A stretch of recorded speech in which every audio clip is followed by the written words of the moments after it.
नमस्कार दोस्तों, आज मैं आपसे डिस्कस करने वाला हूं दिशा सलियान के केस को लेके कि कैसे स्टीव पिंटो ने काफ़ी चीज़ों से पर्दा हटाने की कोशिश की थी। दिशा सलियान की मौत के बाद उनके जो इंस्टाग्राम फेसबुक के जो पोस्ट थे वो काफ़ी क्रिप्टिक थे। मतलब उसको क्रैक करें तो काफ़ी चीज़ें निकल के आ रही थी और काफ़ी चीज़ें मतलब बहुत बड़े गिरोह का पर्दाफाश कर रही थी। तो उन्हीं में से कुछ मैं आपके साथ जिक्र करने वाला हूँ। इससे पहले अपन ने कुछ वीडियोस पे बात की है और अब जो मैं करने वाला हूँ ये काफ़ी मतलब आप समझोगे इस चीज़ को करीब से कि बहुत बड़ा गिरोह चल रहा है। जैसे कि आप लोग भी जानते हैं कि चाइल्ड ट्रैफिकिंग हो गई, ड्रग्स हो गया, सेक्स रैकेट हो गया, ये सारी चीज़ें बॉलीवुड और मुंबई जैसी माया नगरी में बहुत आम है ना। ये सारी चीज़ें बहुत आम है। तो ऐसा ही एक स्टीव पिंटो कुछ जिक्र कर रहे थे, वो मैं आपको बताता हूँ कि स्टीव पिंटो ने अपने पोस्ट में जो क्रिप्टिक चीज़ें कही थी उसमें क्या था। उन्होंने मेंशन किया था, जैसे कि आपको पता होगा कि सीबीआई को बिल्कुल अभी पता लगा है कि एक पार्टी चल रही थी। मतलब दिशा सलियान के केस में बिल्कुल वो एक फार्म हाउस पे पार्टी थी जो किसी बड़े नेता ने दी थी और वहाँ पे दिशा सलियान थी।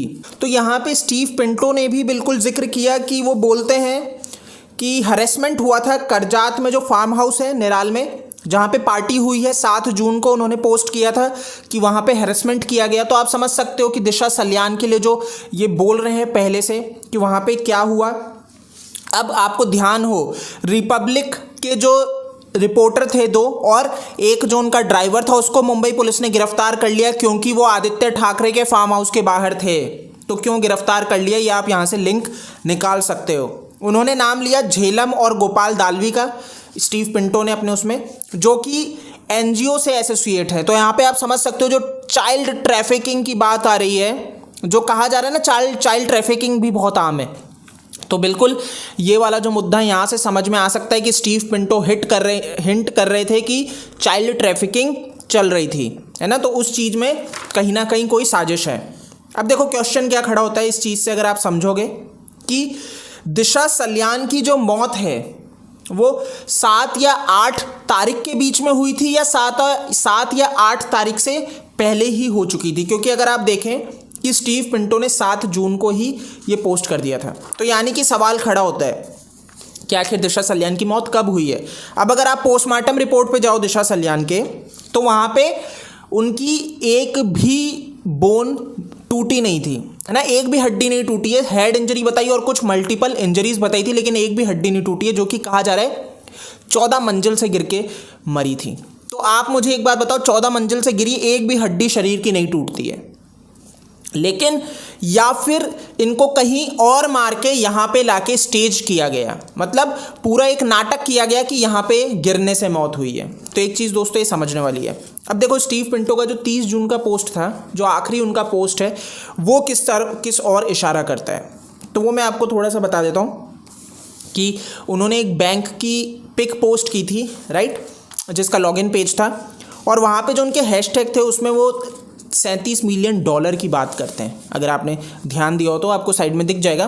तो वो जो उस हैशटैग की बात कर रहे हैं ना, उसमें अपन को क्या समझ में आता है, अगर मैं आपको बताऊं। देखो पहले एक चीज़ समझनी पड़ेगी कि स्टीव पिंटो यहाँ पे बॉलीवुड को बहुत अच्छे से एक्सपोज कर रहे हैं और किस तरह से उनका कनेक्शन है ISI और ISIS से। ये चीज़ नई नहीं है, ये हर जना जानता है। इसके ऊपर अपन ने भी पहले वीडियो में बात कर रखी, और इवन एन सूद का अगर आपने वीडियो नहीं देखा है तो उन्होंने भी काफ़ी अच्छे से बॉलीवुड का पर्दाफाश किया है कि कैसे इनका गिरोह चलता है आतंकवादियों से, है ना। तो ये वाली चीज़ है।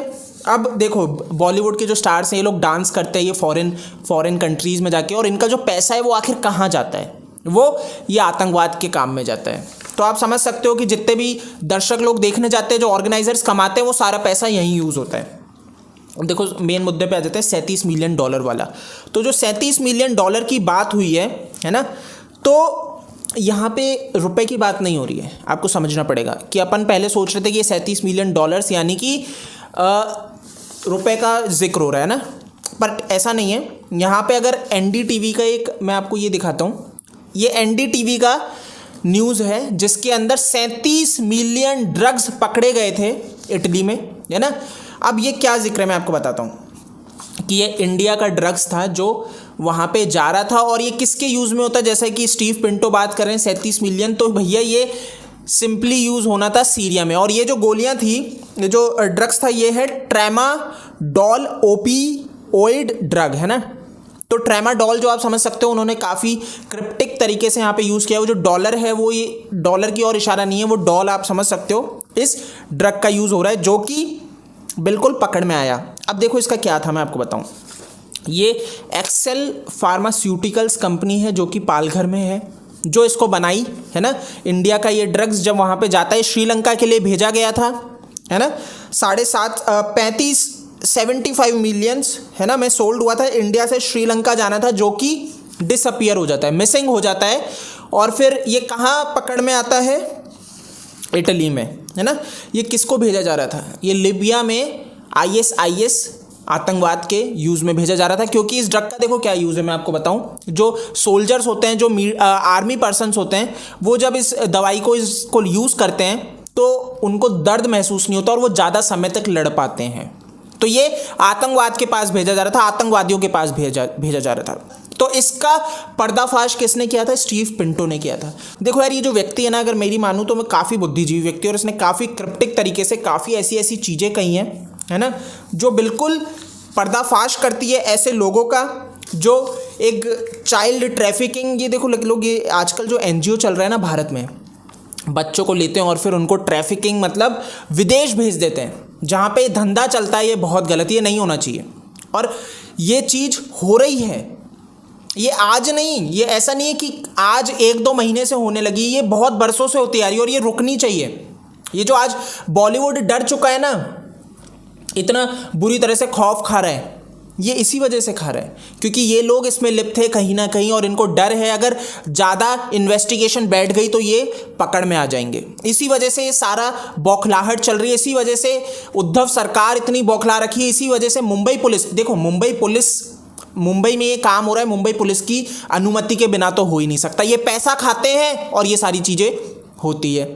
Drugs, child trafficking, sex racket, ये जितनी भी चीज़ें चल रही हैं सब पुलिस प्रशासन की देख रेख में चल रही है। तो यार ये चीज़ नहीं होनी चाहिए, इस पे लगाम लगनी चाहिए।